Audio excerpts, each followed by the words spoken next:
Hello everyone, Glass Half Dead here to talk to you about the 2011 game Space Marine by THQ. There's been a bit of a resurgence of this game of late, thanks partly to Russian Badger releasing a video covering it being in the Humble Bundle, and also Chapter Master Valrak wanting to build a community back into the game after he became somewhat disparaged with how Eternal Crusade turned out, sadly. Links in the description to both of their channels, check them out, they're cool dudes.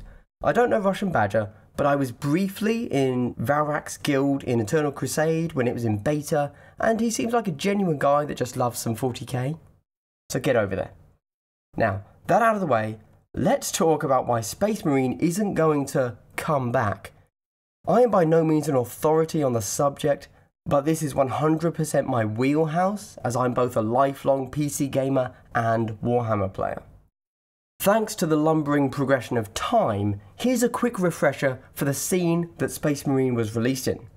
Gears of War was smashing sales charts every damn time they released a game, and the developer of Space Marine, THQ Relic Entertainment, went on to release Darksiders 2 and Homefront.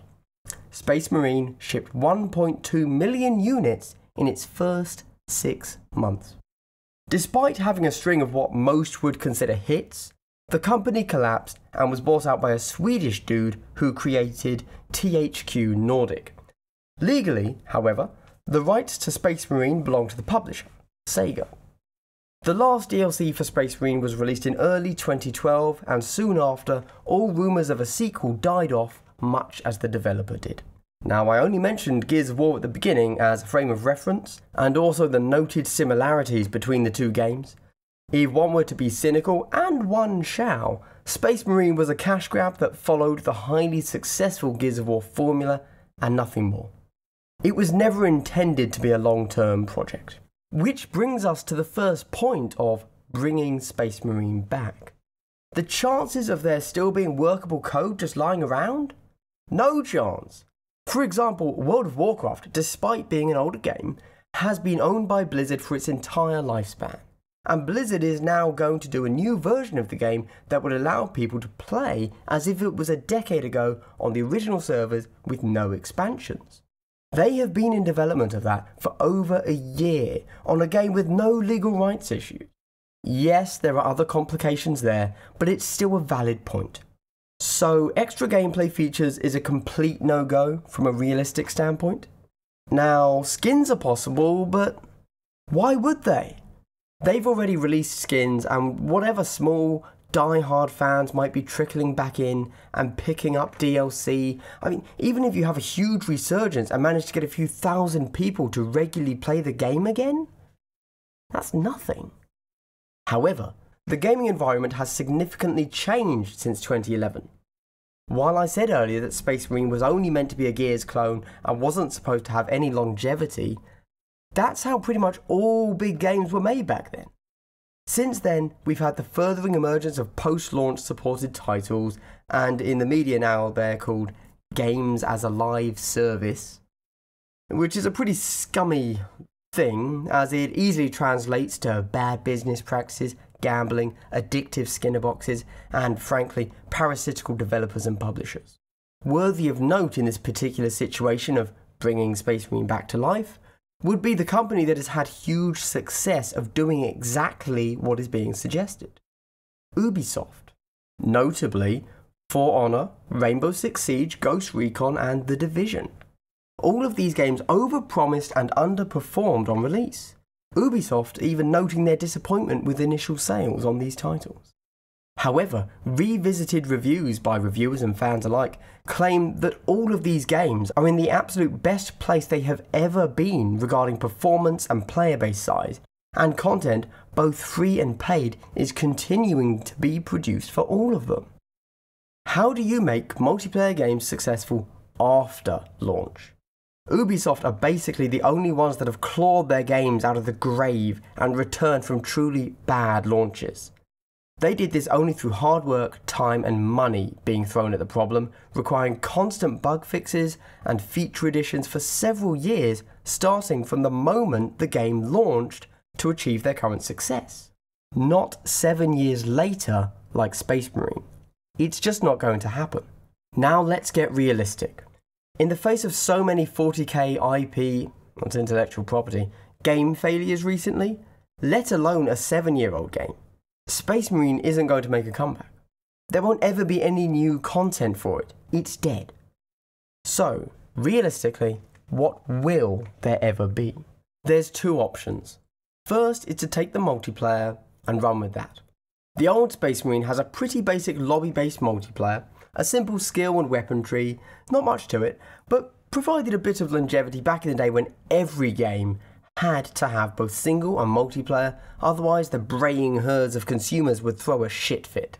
But isn't the idea of a Battlefield-style 40k game incredibly alluring? Open maps, capture points, team-based, multiple factions with different playstyles, vehicles, skill trees, everything. Very sexy idea. But of course that's already been done. Eternal Crusade is exactly that. But for whatever reason, it was a giant flop. I highly recommend that you go and check the game out as it's free to play. It's pretty damn close to a Battlefield Space Marine game, honestly. But this isn't about Eternal Crusade, so I won't go into the issues with it here. This is about Space Marine making a comeback. Aside from the fact that a multiplayer Space Marine type game exists, what's to stop a bigger, better developer from throwing money at it and making it work, making it a success? Well, I highly suspect that the developer of Eternal Crusade, Behaviour Interactive, which managed to pick up Bandai Namco, yes, the toy company, as a publisher, holds the rights to exactly that kind of game. A game type that already flopped. So why would any company go through a legal battle to purchase the license for a game type that failed? That's crazy talk, pure and simple. Had Eternal Crusade been a runaway success, then maybe things would be different. Sorry guys, I simply don't see a solid, multiplayer-only game for 40k in the next decade unless Bandai has some big plans, but I don't see that happening due to, you know, the already established failure. Let's be financially honest for a moment, guys. Another crash is coming soon and big companies know it. Hell, small companies know it, people know it. Now is not the time they're going to be taking risks. And at this point, do we really want a loot box ridden 40k mess? I certainly don't. The sentiment in games is changing and people are tired of slot machine games, so developers are having to move away from those kinds of practices. And have you seen the latest feedback about the new Battlefield and Call of Duty? That means that games need to be supported long term. What kind of company is going to start a game in a franchise that is never proving a reliable success because of IP alone, and currently the big players in the arena, Battlefield and Call of Duty, are getting hammered? That means that games need to be supported long term, just like Ubisoft does with their roster of improved since launch games that I previously mentioned. But before launching into a tangent about how damn risky and expensive long-term support of a failed game is, let's explore the other option. Although first, a quick diversion down a weird path. Sega has actually replied to Chapter Master Valrak's tweet, and they said, and I quote, "Talk to Relic Entertainment." The guys that made Dawn of War, also published by Sega. Relic Entertainment is a child company of THQ and was sold to Sega when THQ dissolved. So Relic, for those that don't remember, are the guys that just abandoned Dawn of War 3 after years of public demand for the sequel to Dawn of War. Now that same public will be asking for a Space Marine sequel. Right after that same public decried Dawn of War 3 as a terrible game. Dawn of War 3 abandoned because it was a commercial failure. Are you following why I don't think we're going to have much luck going down that avenue? But I mean, hey, we don't really know the licensing agreements between Games Workshop and these other companies, whether Relic is limited to real-time strategy and had sold off the third-person shooter rights to Behaviour Interactive, which is what allowed them to start work on Eternal Crusade. I mean, timings there seem about right, but this is all conjecture and speculation on my part. Back on track. The other option is single player. So, Space Marine was obviously a single player game with only a hastily tacked on multiplayer. Looking back on it, the single player had some pretty solid ideas and combat behind it. The story was there, sure, but it was a pretty standard 40k story, so no biggie there. Do we just want more of the same? Could Space Marine 2 actually be a thing? I think yes. Well, no. It wouldn't be Space Marine 2. As mentioned, Space Marine didn't have a great launch, so it doesn't have much of a name to trade on, so they probably wouldn't stick to that title, but for sake of argument, let's call it Space Marine 2. Let me also tell you why a single player only Space Marine 2 is the clear answer. Because we've just had huge releases in that space that have all been big successes.